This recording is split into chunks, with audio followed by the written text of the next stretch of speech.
In chapter 11, Face the Facts, we talked about a little bit of how you could deal with differing sources. So, one of the examples they used in chapter 11 was Becky Wisniewski, heartfelt trauma, basically, with writing a story about an inner city swimming camp that taught inner city African American kids how to swim and the troubles that went on in the swimming camp. But her problem was she wanted to write a great story, a good informing story, without burning bridges with her public and basically costing the people that worked at the inner city camp their jobs.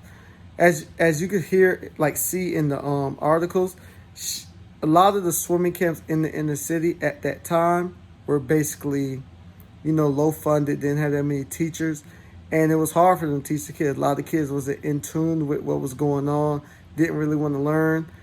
But she was trying to display how that differed from her coming from a suburban background, going to private swimming lessons, learning how to swim.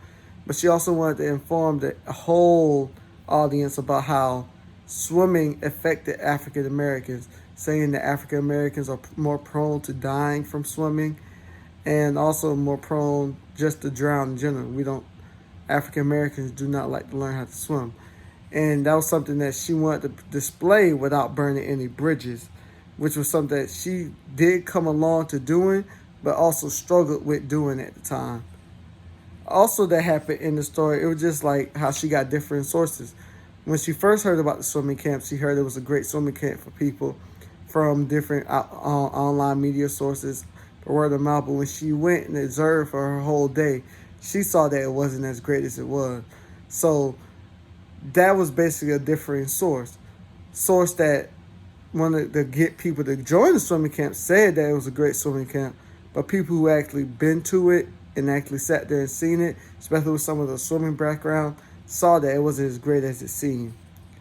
In chapter 12, we talked about the ignorance to basic social media and how you post things on social media and how that can affect how you see different things.